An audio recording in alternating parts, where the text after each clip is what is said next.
Je m'appelle Yann Meilleux Driano. Il y a 30 ans bientôt maintenant, le 10 novembre 1993, j'ai subi un accident, un grave accident sur l'autoroute A10, à veille du 11 novembre, et dans lequel il y a eu 45 véhicules légers et 6 poids lourds, et qui a fait au total 15 morts et 46 blessés. Accident dans lequel j'ai perdu mon épouse et mes 2 enfants. C'est un accident qui a débuté au départ par un feu dans un pneu et qui a provoqué un nuage de fumée qui a masqué l'autoroute. Un camion citerne est arrivé qui a freiné très violemment dans le nuage de fumée, ce qui fait qu'il s'est mis en portefeuille en travers l'autoroute et que donc toutes les voitures et les camions sont venus s'accumuler dedans. Certains ont très bien réagi, d'autres très mal. Moi, sur ma part, je suis arrivé vers la fin de l'accident. Et j'ai été percuté violemment par 2 voitures et qui ont éclaté une partie de la voiture, d'ailleurs. Enfin, ça va tellement vite. Presque en même temps, un dernier camion polonais est arrivé et a tassé tous les véhicules et a coincé les gens dans les voitures. Ce qui fait que moi, je me suis retrouvé dehors et 30 ans après, je ne sais toujours pas comment. Et je me suis retrouvé dehors, ma fille était derrière, je l'entendais mais je ne la voyais pas, dans le nuage, dans la fumée. Mon fils me tendait les bras pour que je le sorte et ma femme était devant, je ne la voyais pas non plus. Donc avec 2 personnes qui sont venues m'aider, on a essayé de sortir mon fils qui me tendait les bras. Et on n'a pas réussi, et je crois que lui avait conscience de ce qui se passait, mais il m'a dit, papa, je vais mourir. Je lui ai dit, non, je vais te sortir de là, il n'y a pas de problème, je vais te tirer. Et donc malheureusement, quelques temps après, il y a 2 autres personnes qui sont venues nous chercher, nous dire que tout allait exploser. Parce que le dernier camion qui avait écrasé des voitures sous lui, qui était rentré très violemment dans l'accident, avait provoqué tellement une étincelle que ça a mis le feu à l'ensemble. De l'essence, du gasoil qu'il y avait par terre, et que tout commençait à brûler. J'ai pris un extincteur que j'avais dans la voiture pour éteindre mon petit feu dans mon coin, qui était plutôt inutile, mais bon. Et quelqu'un nous a emmenés après, et ça a explosé réellement. Et ma femme et mes 2 enfants sont décédés. Ma femme Marie-Josée avait 39 ans, mon fils Mickaël avait 14 ans, et ma fille Magali avait 10 ans. Et donc je me suis retrouvé sous ce pont. Et ce qui est important aussi, parce qu'à l'époque ça n'existait pas, il n'y avait pas de soutien psychologique, il n'y avait pas d'intervention des psychologues sur les catastrophes, il n'y avait même pas de plan blanc réellement. J'ai vu un vieux camion pompier arriver pour éteindre le feu dans le pneu au départ. Et à l'époque, quand les pompiers et les autres sont arrivés, ils ont secouru les personnes blessées. Mais les personnes qui n'avaient rien, comme moi, restaient sur place. Et j'étais sous ce pont qui était juste avant l'accident, et voir ma voiture brûler.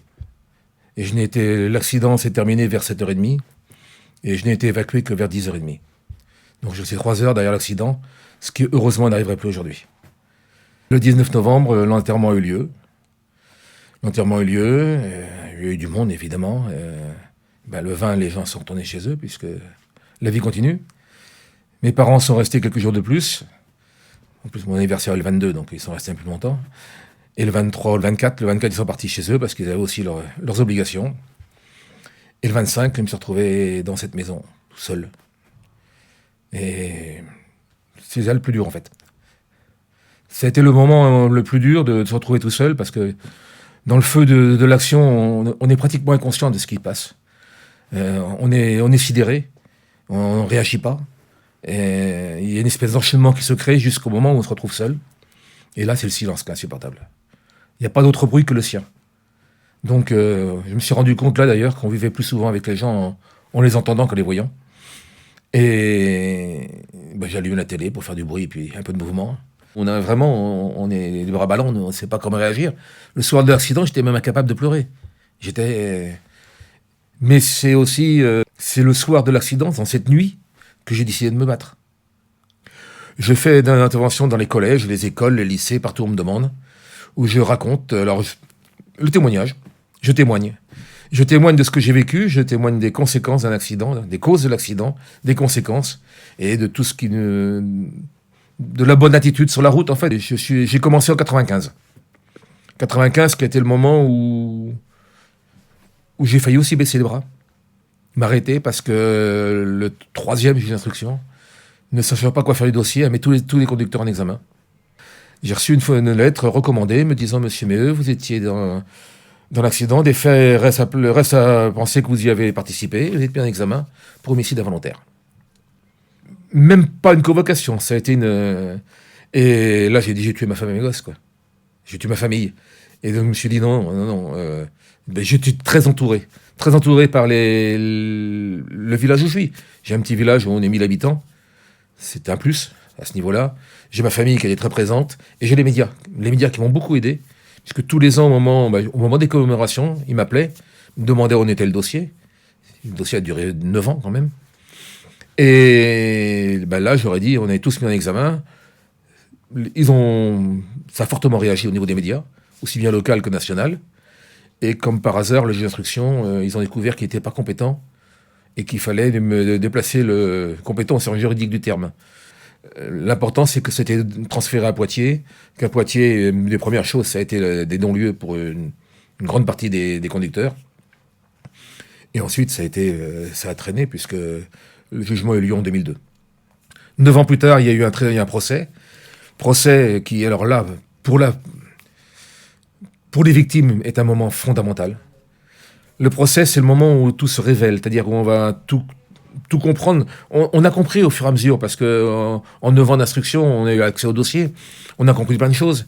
Mais là, tout le déroulé, tout l'accident est expliqué. Toutes les étapes sont expliquées et on comprend vraiment tous les enchaînements. Et en plus, c'est un endroit où on peut s'exprimer. C'est l'endroit où la première fois j'ai pu dire que mon fils était mort en me tendant les bras. Et ce qu'il avait dit. Avant, je l'avais jamais dit. Le tribunal est un lieu de... Alors, c'est pas le but d'un tribunal, c'est vrai. Mais c'est indispensable pour passer une autre porte et pour aller vers un autre avenir. C'est une porte qu'on ouvre vers un avenir différent.